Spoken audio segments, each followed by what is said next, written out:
सोचिए, क्या ऐसा हो सकता है कि हमारी आज की बड़ी बड़ी मुश्किलों का हल हजारों साल पुरानी कहानियों में छिपा हो? सुनने में थोड़ा अजीब लगता है ना?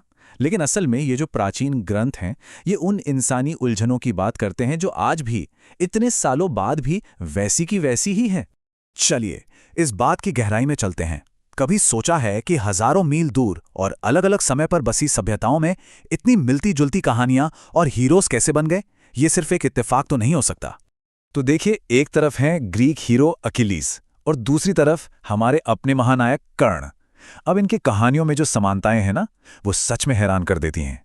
मतलब दोनों ही देवताओं के पुत्र थे, दोनों के पास एक ऐसा कवच था जिसे कोई भेद नहीं सकता था, और दोनों ही अपने अपने समय के सबसे महान योद्धा माने जाते थे। अरे इतना ही नहीं, दोनों के जन्म की कहानी भी किसी न किसी तरह एक नदी से जुड़ी हुई है। और ये कहानी सिर्फ अकिलीज और कर्ण तक ही सीमित नहीं है।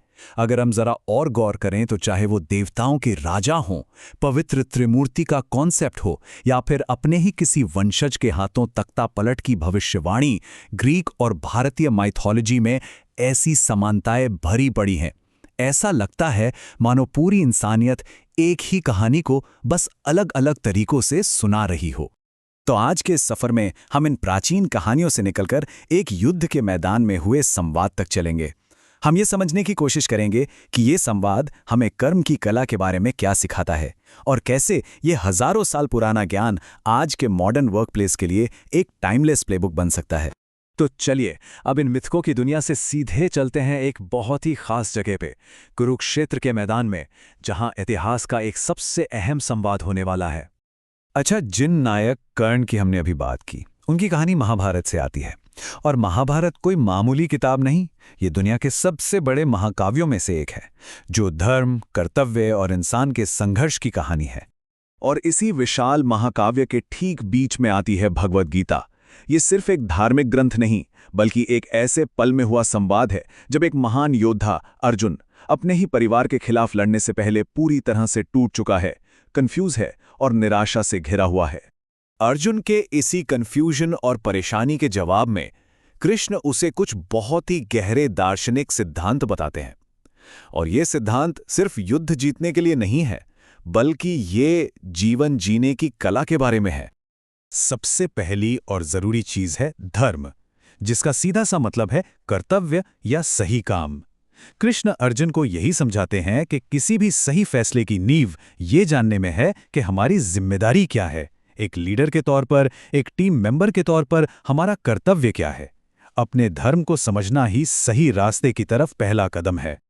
और फिर आता है कर्मयोग, यानी बिना किसी स्वार्थ के कर्म करने का अनुशासन। इसका मूल मंत्र बहुत सरल है, अपना ध्यान नतीजे से हटाकर काम करने के तरीके पर लगाओ। अपना काम पूरी लगन और मेहनत से करो, लेकिन उसके फल की चिंता मत करो। ये एक बहुत बड़ा साइकोलॉजिकल शिफ्ट है जो चिंता और तनाव को जड़ से खत्म कर सकता है। तो सवाल ये उठता है कि हजारों साल पुराने ये सिद्धांत आज की दुनिया में कैसे काम आ सकते हैं। हमें जानकर हैरानी होगी कि 21वीं सदी के ऑफिस की चुनौतियों के लिए इनमें कितने सटीक जवाब छिपे हैं। और हाँ, ये सिर्फ कोई आध्यात्मिक बात नहीं है, अब तो मॉडर्न एकेडमिक रिसर्च भी इस कनेक्शन को मान रही है। 2030 के इस रिसर्च पेपर जैसे कई अध्ययन इस बात की पड़ताल कर रहे हैं कि गीता के सिद्धांत आज के मैनेजमेंट को कैसे बेहतर बना सकते हैं। आज के वर्किंग वर्ल्ड की सबसे आम समस्याओं में से एक है स्ट्रेस। डेडलाइन का दबाव, टारगेट का बोझ और हर वक्त की कंपटीशन, ये सब हमारी प्रोडक्टिविटी और मेंटल हेल्थ पर बहुत बुरा असर डालता है।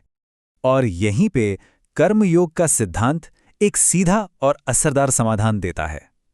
जब हम नतीजे की चिंता छोड़ देते हैं कि प्रमोशन मिलेगा या नहीं, तारीफ होगी या नहीं, और अपना पूरा ध्यान सिर्फ काम को अच्छे से अच्छा करने पर लगाते हैं, तो परफॉर्मेंस का प्रेशर और चिंता दोनों अपने आप कम हो जाते हैं। फोकस सिर्फ अपना बेस्ट देने पर होता है।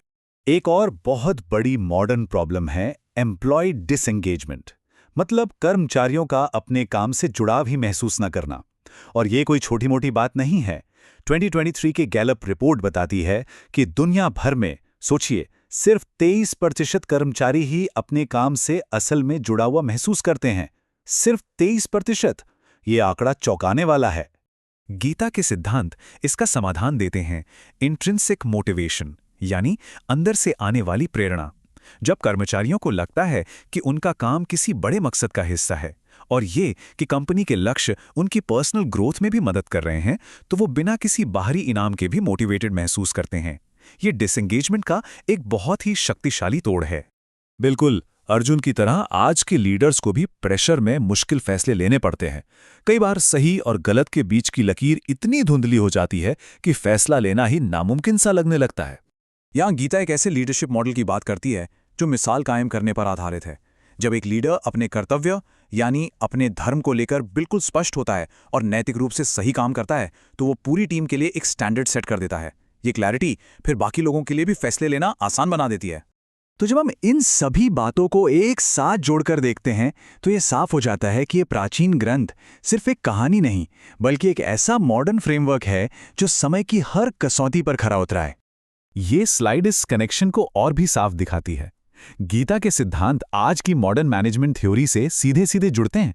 जैसे कर्मयोग का सिद्धांत आज के वर्क एंगेजमेंट और इंट्रिंसिक मोटिवेशन का आधार है। समभाव यानी सुख दुख में शांत रहना, ये इमोशनल इंटेलिजेंस का ही तो एक प्राचीन रूप है।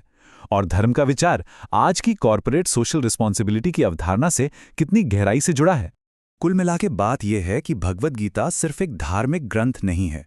ये ह्यूमन साइकोलॉजी, एथिकल लिविंग और वैल्यू बेस्ड लीडरशिप के लिए एक प्रैक्टिकल गाइड है, जो हजारों साल बाद भी उतनी ही असरदार और जरूरी है।